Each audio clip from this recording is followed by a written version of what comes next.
Darren just talked about. So for me, if you're a player, this gives you one of those little boosts in the middle of the year because there's something different about it. We're waiting to see whether Jack Eichel's going to be able Yeah. to go today. He was injured the other night against the Detroit Red Wings, so we're following that. We'll try and get the latest, see what Dave Gosher was able to ascertain from today's morning skate at TD Garden.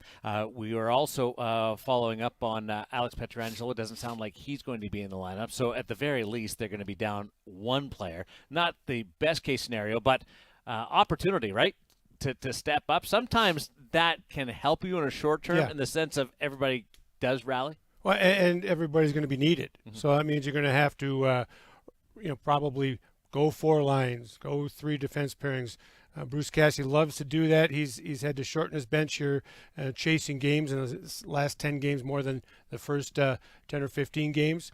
So from that standpoint, in this instance, if you're down a man or two, it's like, okay, let's just go back to a full rotation. Getting the lead helps that. The other thing is, Daniil Miramanov stepped into the lineup and allowed the spread between the lowest defensemen, 16 minutes, just a little bit more time on ice, to 22 minutes. That's what he looks for, Coach Cassidy, when things are going well. That kind of spread instead of a more disparate amount, which was happened when they had Hutton in. Hope you joined the live stream along with the broadcast on Fox Sports Las Vegas. That's all the hockey talk. I give you a little bit of setup, and Daren Eliot really expands on the game tonight. Here's the reality of the situation, though, this evening. Bruce Cassidy faces his former team. The split occurred in the summer. A lot of people were surprised by it. Boston's been great out of the gate with Jim Montgomery. Bruce Cassidy's done a marvelous job with Vegas. There's a lot swirling around this game beyond the X's and the O's. Yeah, it's called competitiveness. It's called, it's called wanting to beat those guys really badly. Exactly, for a lot of reasons, and a lot of them are personal.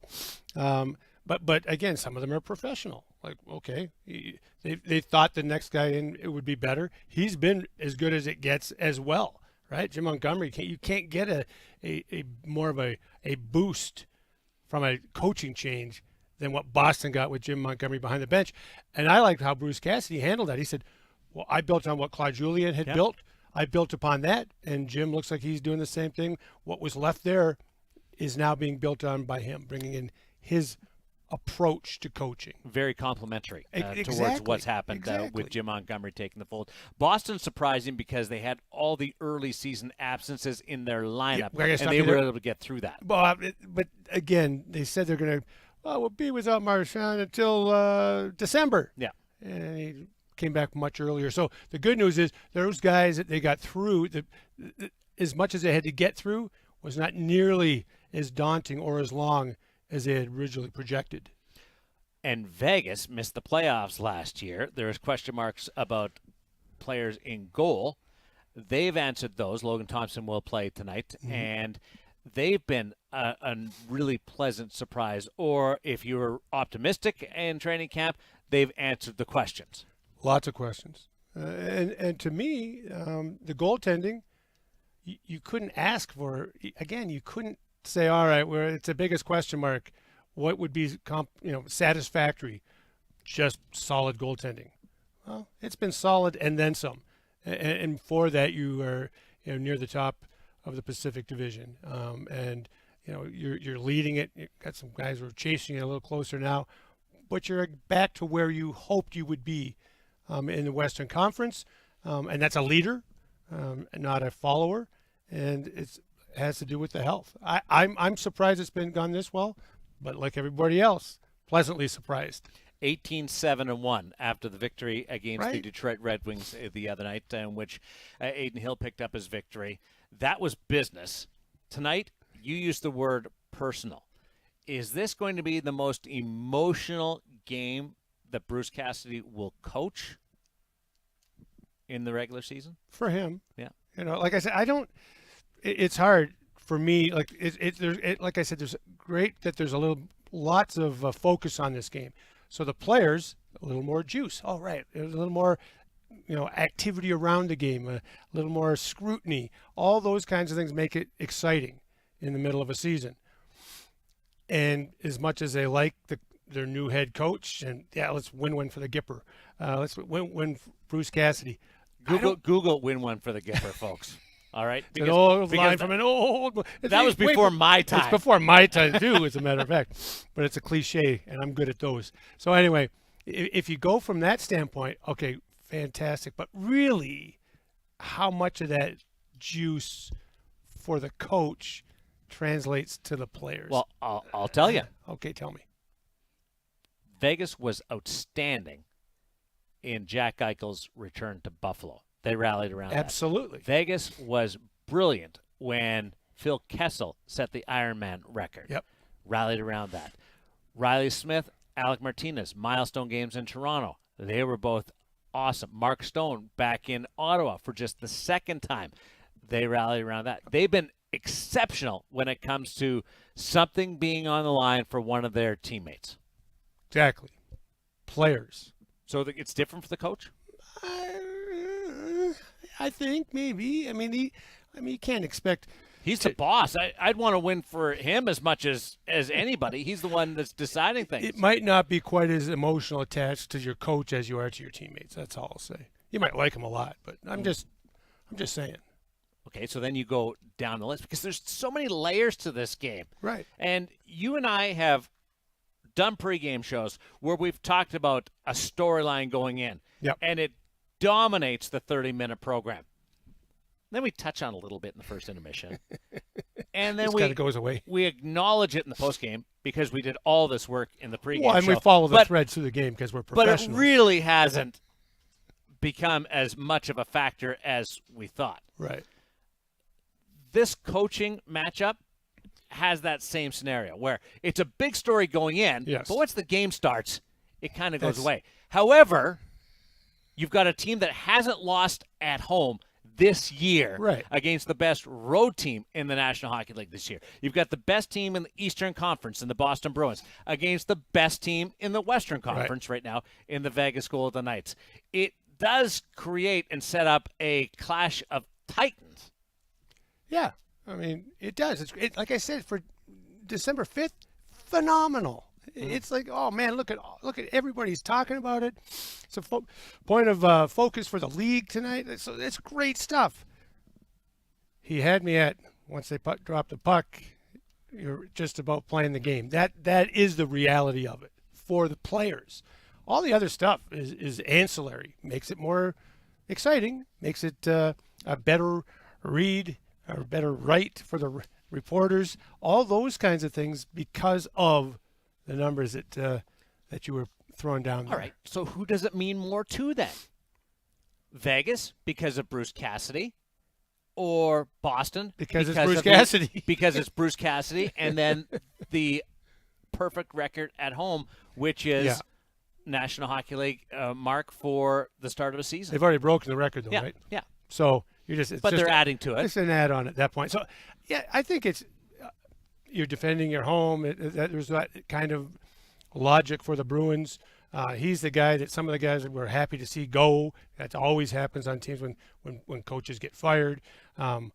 We're better without him. There'll be a little bit of that, but again, I think a lot of that stuff for players goes away because you're not competing against the coach. You're competing against those guys on the ice across from you. You're not competing against the coach? Not even a little bit in this situation? I have a hard time that Patrice Bergeron's lined up for a face-off against Chandler Stevenson. I was thinking about a couple of other places. Insider. Tune in at 4 p.m. Well, you know that there's that's what I said. There's always people that want you gone when you're a coach. That's just, you can't have everybody be in your corner, certainly. So when you're there for a half dozen years, like you was. But that's not going to be the motivation. Like, it's not going to be a guy like, oh, I'm going to show him. It's like, because this is my group here. It's like, we're going to do the right things here. We're going to do what's been successful for us now. Not like, oh, I'm going to do something different. Going to play a little harder. Going to go into the corner a little more. I don't think so. I don't. It's maybe, I coaching, very, very important. That connection between players and coaches when they're branded, I haven't really developed that many bonds, really. What do you make out of Bruce Cassidy being 7-0 against the Atlantic Division, I think that's which is real. where the Boston Bruins played and do currently play? He knows them as well as anybody, and now tonight a chance to go 8-0 against an Atlantic Division foe, which happens to be his former team. And that's where a coach can put his thumbprint, fingerprints, whatever you want, on the outcome, because he is a hands-on coach from a scouting report standpoint anyway, and he has had success 7-0, as Darren says, against the Atlantic. He's very familiar, obviously, with his team, his former team, and all those other teams. So to me, that's his focus, and that's where he's been able to help out quite a bit. I'm surprised that you are sort of on the middle ground of this matchup and the intensity of Bruce Cassidy going back. What we've heard from Bruce the last couple of days about the emotion and the memories coming flooding back, and that he walked out onto the home team bench yesterday, That's looked all at the real. rafters. That's all real. That for him. That's emotional for him. And your player's like, hey, this is a big one for Bruce. Great. Okay, let's drop the puck. Okay. Now I'm just playing. You know what I mean? Like it's the build up. It's a storyline. It's all real human emotions, but I don't know what the percentage of what that does to the action, the actual in-game action. I very little once you start playing. I think it should elevate motivation a touch. Right.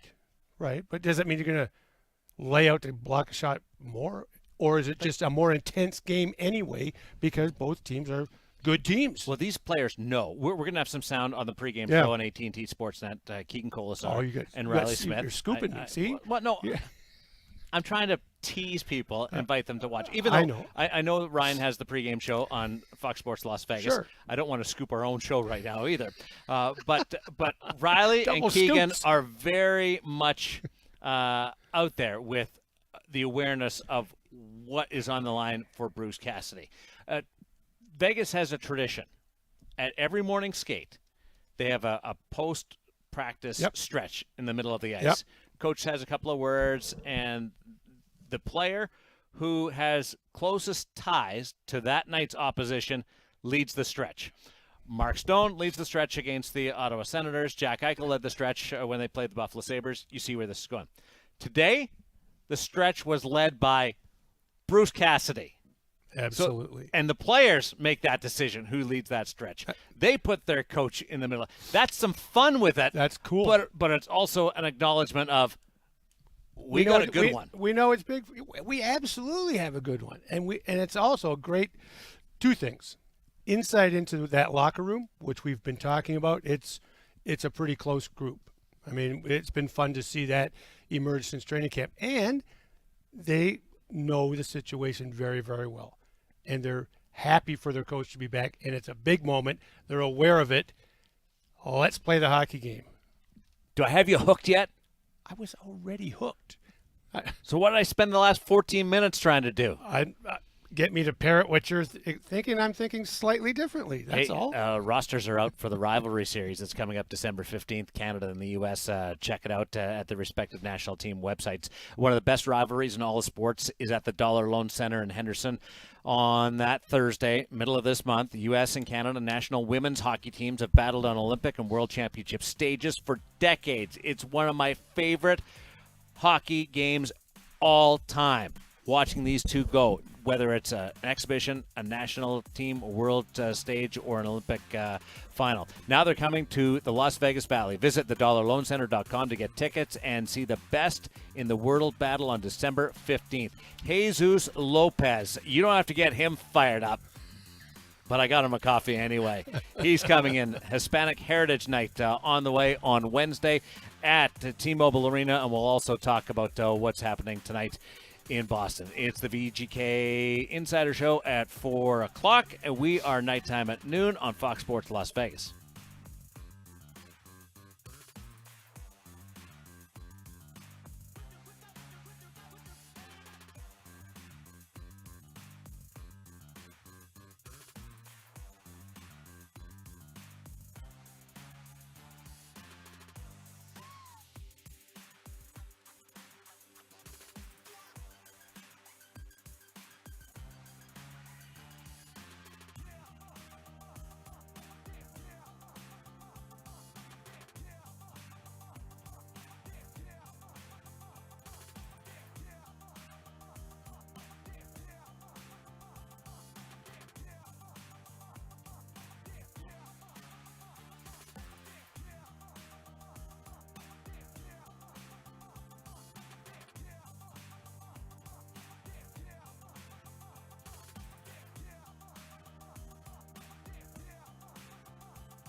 Golden Knight fans, ever wondered where you can get a game-used Vegas Golden Knights jersey merchandise? Look no further. VGK Authentics has got you covered, from game-used pucks to game-worn jerseys. Owning something from your favorite Golden Knights player has never been so easy. Check out what VGK Authentics has to offer by visiting VegasTeamStore.com. My good buddy Chloe running everything over there, and it is awesome. Back in Studio 31. Fox Sports Las Vegas. Welcome to Nighttime at Noon. You may have heard me throw it a break last time. I was about to say the VGK Insider Show. That will not occur today because of the early start in Boston. So Ryan Wallace will be on the air from 3 to 4 with the pregame show on Fox Sports Las Vegas, and then 4 o'clock, the Boston Bruins against the Vegas Golden Knights. Who's this guy beside me? He's a man. Look at who He's just a rolled man. down. Jesus Lopez. I know who he is because there's no friendlier person in the Las Vegas Valley than Jesus Lopez. I run into him at Lotus in the hallways, and we always end up talking for about 35 minutes, and then I'm 25 minutes for the show. He does the Spanish language broadcast for the Vegas Golden Knights and does an amazing job. You've been doing this since the inception. Since the very first year, yes, I have. First year we did only 20 games. And second year, we did all of the local games, and we traveled with the team for the playoffs, and it was a very nice experience, So it's been a trip. Yeah, I love it. All right. I love it. I love the passion of this game. You set it up for me, buddy. 20 games the first year, all the home games after that, and then there's something missing there, some road games. I want to know about road games. Well, we're going to start doing road games at the D Las Vegas. You are? Yeah, from the Bar Canada in Spanish. I love Bar Canada. We're going to be there and start with 2 or 4 games per month. Really? We're going to pick and I'm really excited about that. This is awesome It news, is, right? It is, yes, it is, because, actually the Vegas Golden Knights fans, Spanish-speaking people, it's been asking for this for quite a bit, so they want the whole season on air, and totally understandable, because this, as I always said, nothing compares to the passion of hockey. I mean, it has a soul of its own. You cannot compare it to any other sport. It's just different, and it's 3 hours of pure adrenaline. Same station, 1460? 1460 a.m., yes, Deportes Vegas, of course. All right, I don't speak Spanish, and I've been asking. Okay. For the road games to be on the air. That's how much I love listening to you. Well, what a great location too. We're pretty familiar with Derek Stevens and Circa and the D Las Vegas, and we've got some good ties there. So that's fantastic that you're going down there, because you just built that restaurant right around Bar Canada. So it's a really good amazing. setup. I've been there. We already checked the connections and everything, and they have the top of the line equipment there. I know. You know what's going on here. Yeah. Somebody wants to come down and hang out with you at Bar Canada. My guess, yes, of course. So this is great. 20 games, all the home games, and then playoffs, and now some road games. You know what? You deserve building a brand. You deserve something special.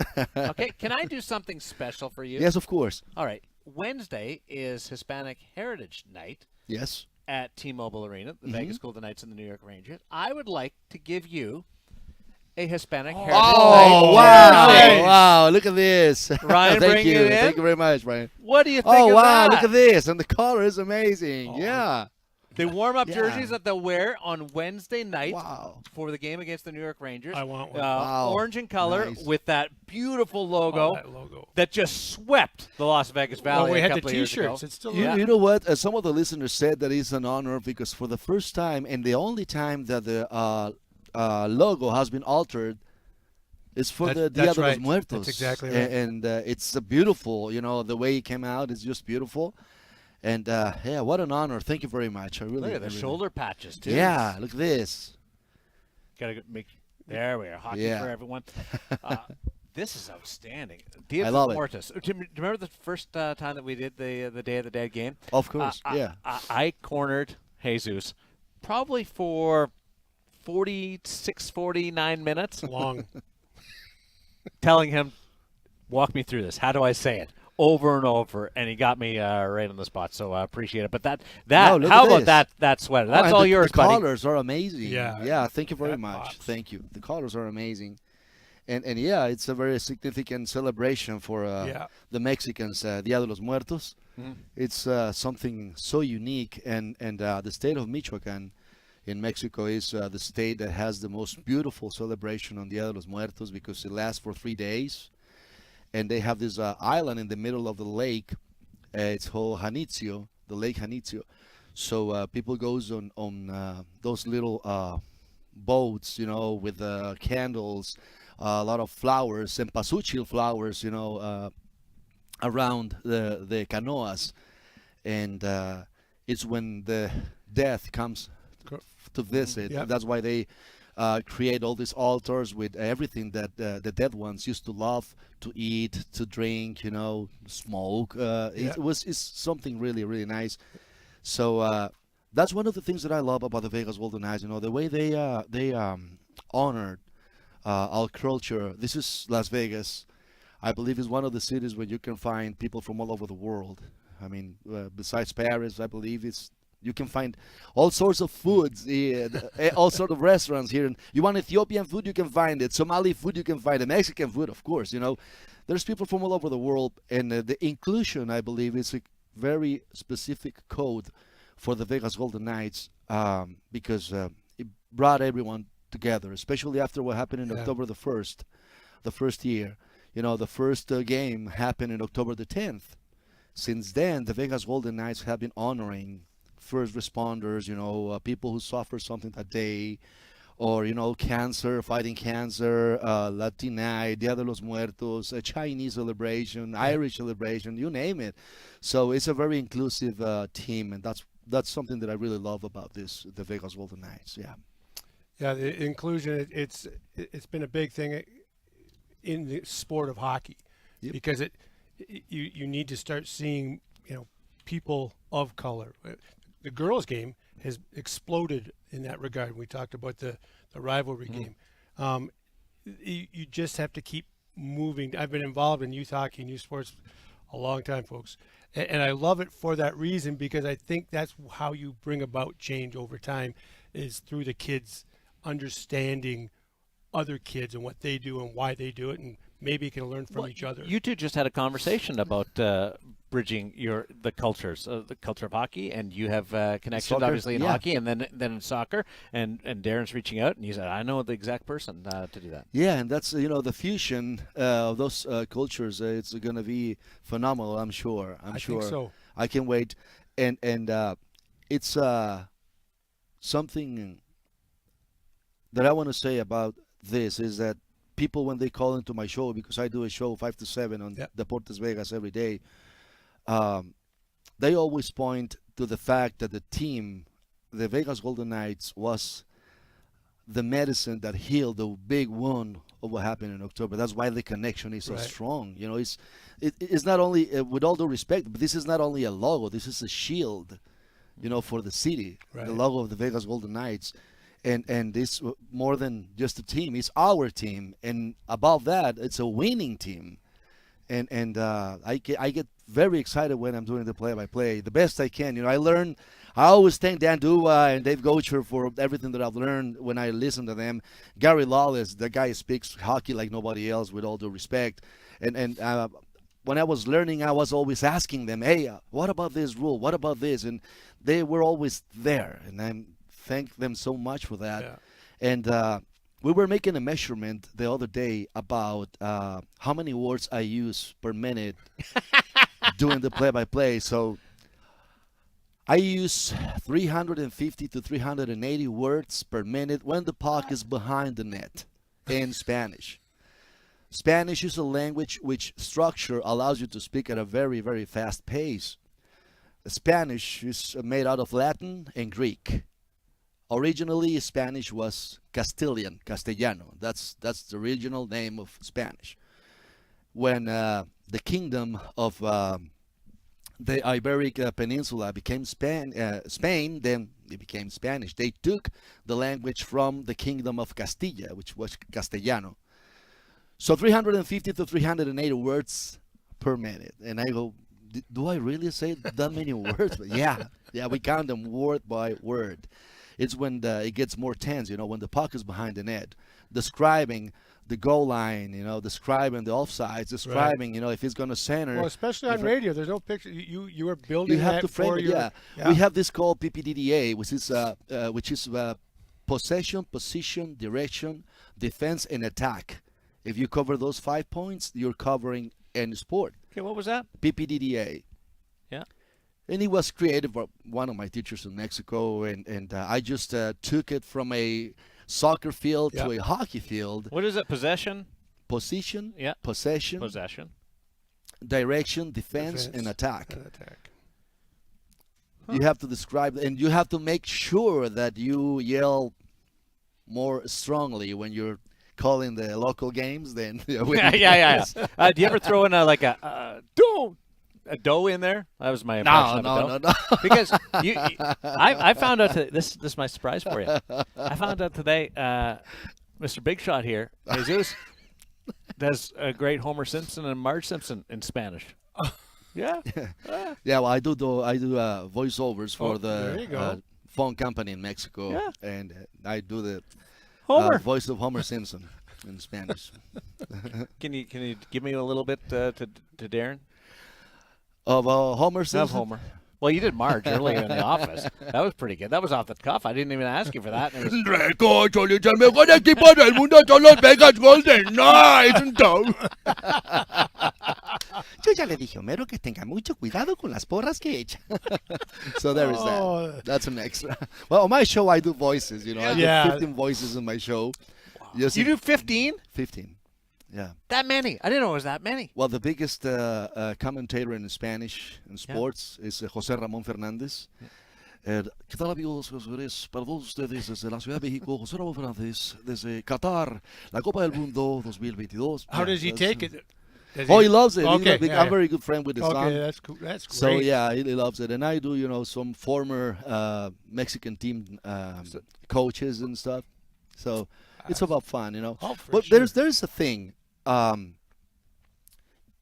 Like when the puck is in the corner and they're trying to take it out of the corner, I always say, y empiezan a picar cilantro y cebolla bien san pedazos de jitomate.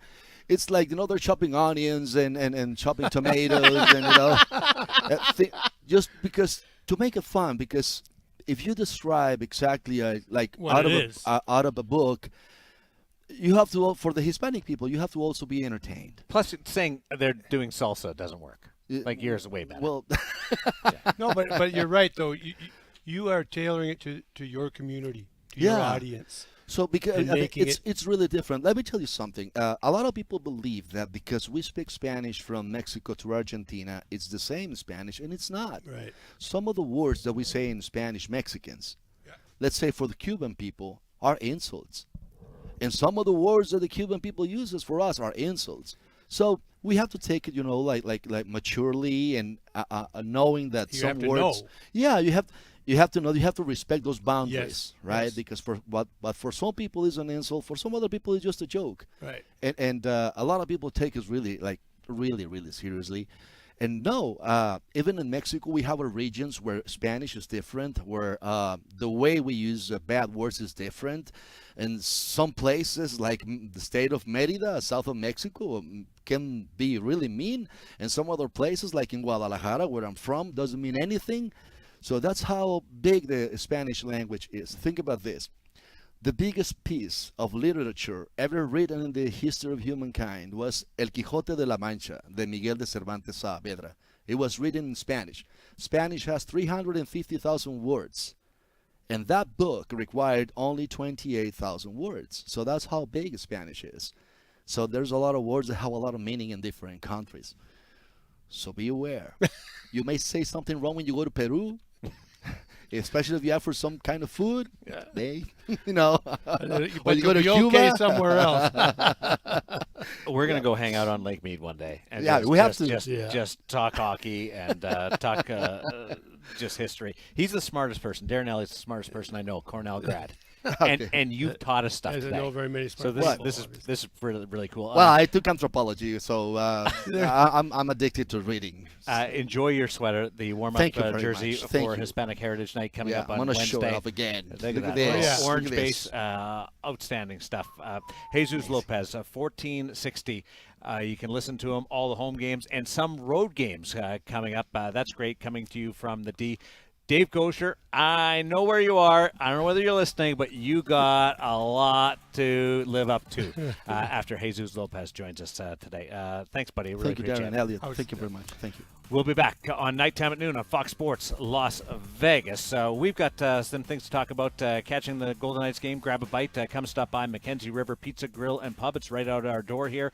Eat like a Golden Knight, open every day from 11 a.m. to 9 p.m. Fans can dine in and catch their favorite games right by the rink. 702-916-2999 or visit MackenzieRiverPizza.com to learn more. We're back after this.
Welcome back to City National Arena inside Studio 31. We are getting set for the Boston Bruins against the Vegas Golden Knights this afternoon on Fox Sports Las Vegas. Hope you're enjoying the stream. Jesus Lopez was just here, and boy, does he leave an impression. Eh? Every time I see Jesus, it is just, I have the biggest smile on my face, and I'm full of energy.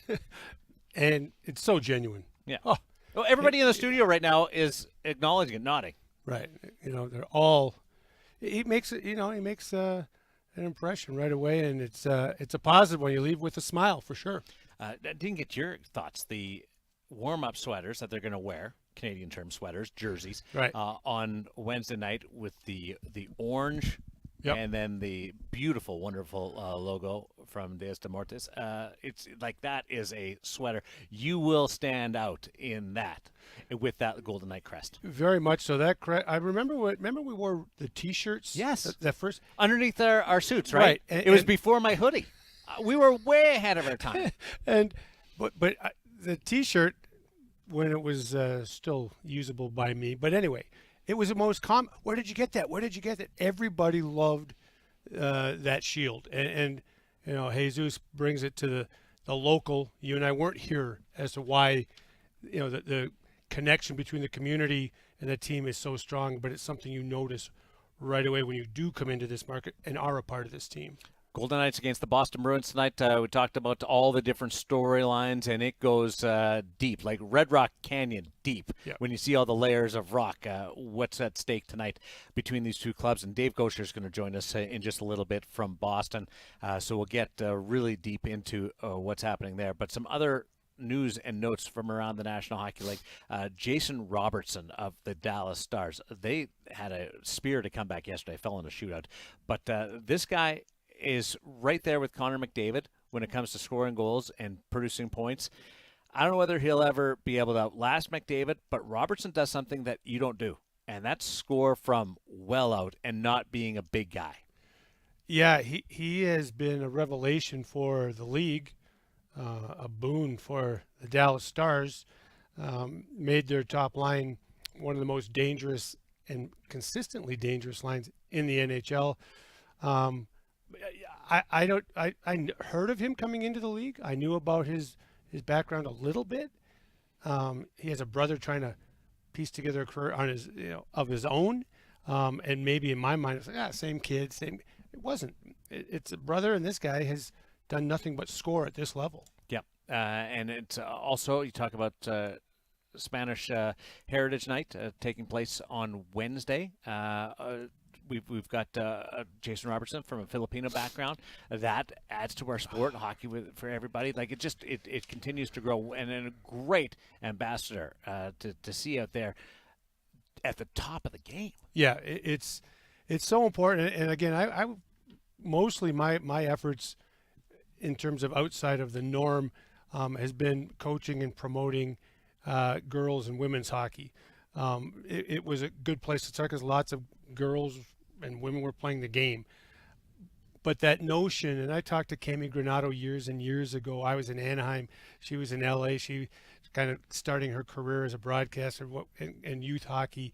And she said until she walked into, she'd always had to play boys hockey on boys teams because she was so good. She said, the moment I walked into an all-female locker room, she goes, I'm home. And if you can see it, you can be it, and all those kinds of things, it's real when it comes to inclusion and diversity. Vegas is being pushed a little bit right now by Seattle. Are you surprised by the Kraken? Yes, I am, because I mean, Berehowski, nice player. You know, they made a couple nice moves. The goaltending's been better, closer to what they anticipated a year ago. They're getting more production from their blue line. Those are the differences, but they're so subtle to have the dramatic effect they've had. It's been good. I don't know if it's sustainable, but I don't think they're that strong. But they're proving me wrong. It's a year later with this comparison, but I draw a lot back to the first year with the Vegas Golden Knights. I didn't know who was going to score for that team. Right. And they scored a lot. Well, and Seattle, I didn't know who was going to score. Right. And the acquisitions that they've made have been certainly influential, but they're scoring a lot. A lot more than we thought, and certainly a lot more than their opponents because they keep winning hockey games. I mean, tremendous amount.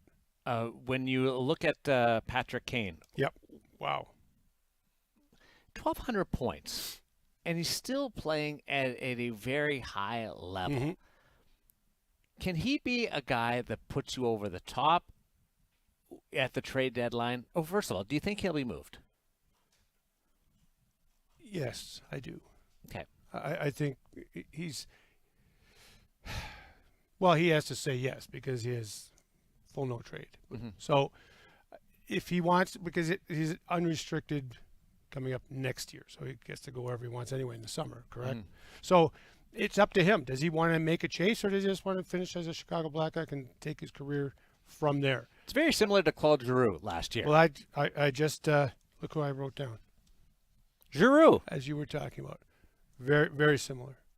Very, very similar. That's very similar players, and he can have the same kind of. And people say effect. you don't like me, and yet we're on the same wavelength. I love you.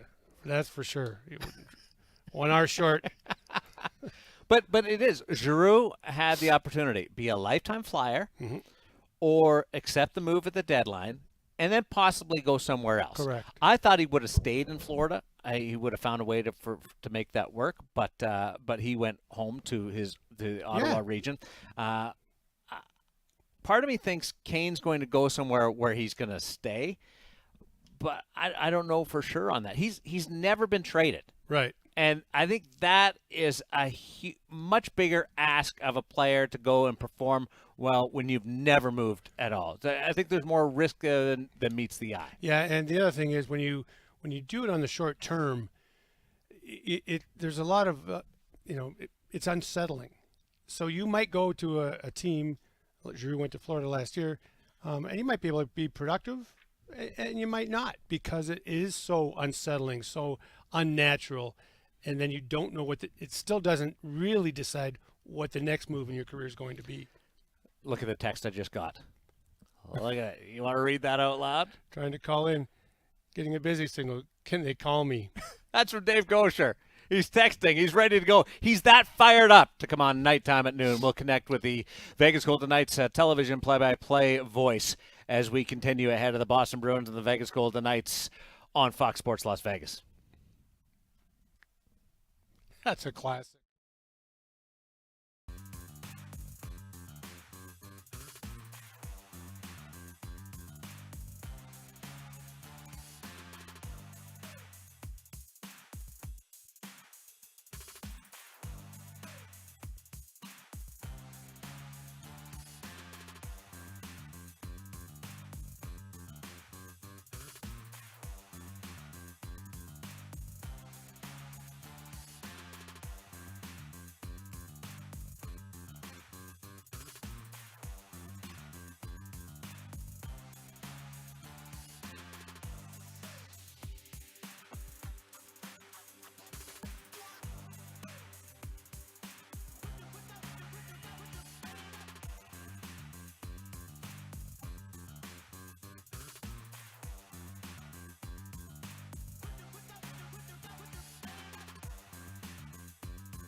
We're working our way towards Dave Gosher in just a second. Nighttime at noon on Fox Sports Las Vegas. The NBA G League Ignite is in Henderson. The G League Ignite set to play at the Dollar Loan Center this season, and it's awesome stuff. If you have a chance to see the top NBA prospects before they're drafted, this is how you go about it. Catch them in action and secure your single game or season tickets now with seats starting at just $15.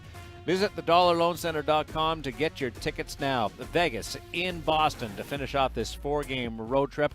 I love the way the schedule maker's done this. Steve Hetzpetros of the National Hockey League.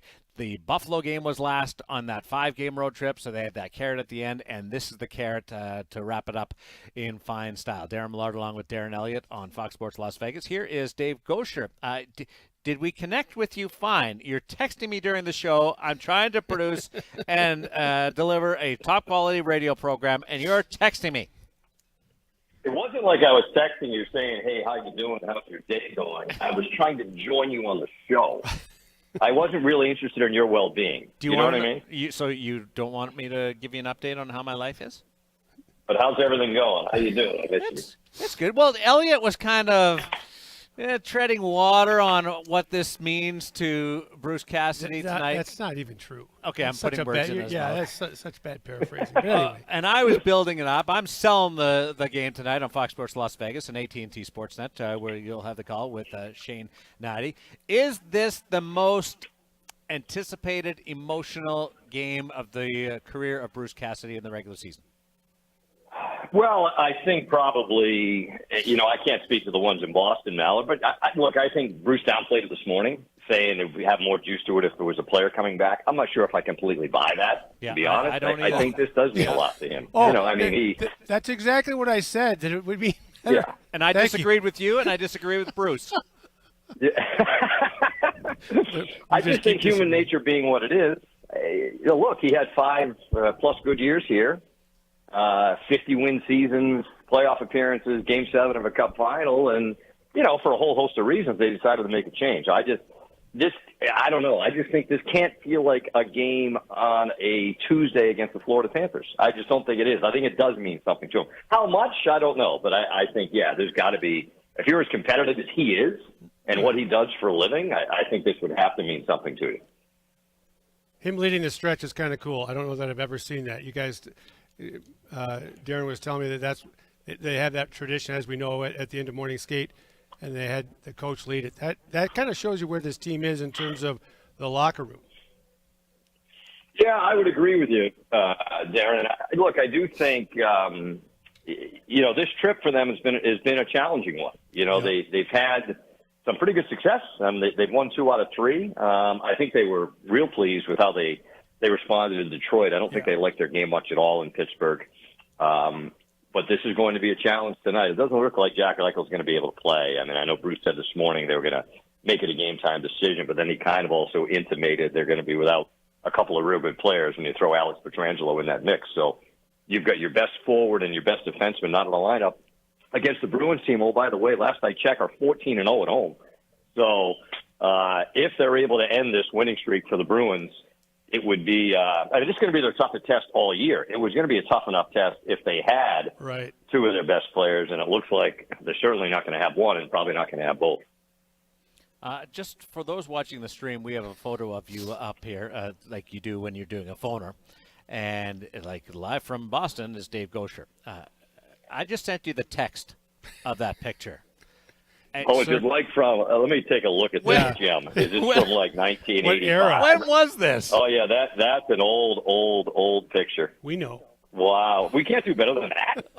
Holy smokes. Like, you look good. You look great. Yeah, look good. Look like heavy makeup. Look like just like I'm ready to.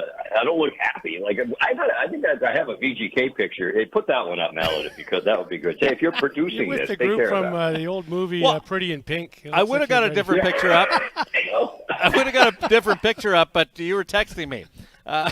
Yeah, I know. You and Blaine and stuff. This is the second long road trip that you guys have been on this year. You're ready to get into a groove at home after all this? Yeah, I'll tell you what, Mal, I'm ready to get home, period. Look, and I love what I do, and everything we do is first class on the road, as you guys know, with our travel. But Yeah, it's been a long trip. You get into that week, 8 days, and yeah, it'll be good. I mean, they go back home for 3, and then we're right gone again. I think it's Winnipeg and Chicago after that. But it has been a grind. I mean, look, regardless of me, I think for the team it's been a grind. I mean, they play every other day here until the Christmas break, and then right back at it again. So they don't really get a breather, right? And they get some time at home, like in January, I think. After that game in Colorado, January 2nd, they start to at least have a little bit more time at home. But it'll be good, the next 3 games at least to have there. And hopefully they can turn their home game around. As we know, it hasn't. It's been kind of hit and miss at the Fortress this year. The youthful Dave Gosher joins us from Boston. A game-time decision for Jack Eichel tonight. Talk about a guy that's been through the gauntlet on this road trip. Yeah, and Bruce even intimated after the game, or mentioned after the game in Detroit the other night, if there's a game that Jack would want to play, I mean, I guess that game going back to Buffalo for the second time, last month would be one of them. But Massachusetts kid, Boston University kid, and the game in Boston, this one would be, one that would certainly be pretty high up on his list of games he'd want to get in there. And you mentioned he takes the puck up near his left eye, and in Pittsburgh or Columbus? Pittsburgh, I guess. Columbus, sorry. They kind of roll it all together. Yeah, I know. But he's still been able to produce. He's had a good road trip. He's had a good season for them.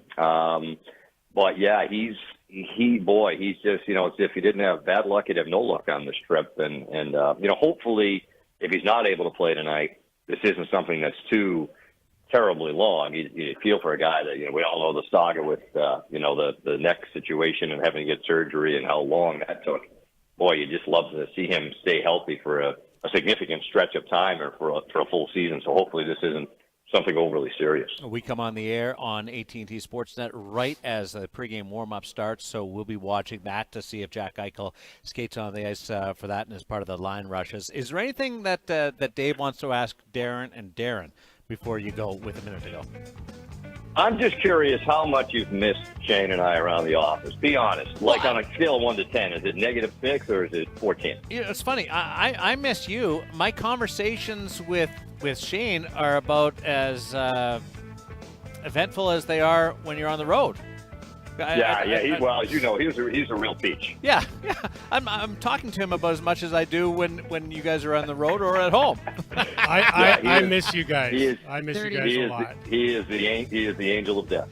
Have a great Love call. him to death, but he's the angel of death. I'll talk to you on the TV side. Thanks, buddy. Really appreciate it. Coach. Okay, boys. Yeah. We'll see you. There's Dave Gosher, the award-winning broadcaster with the Vegas Golden Knights on the TV side and AT&T Sportsnet.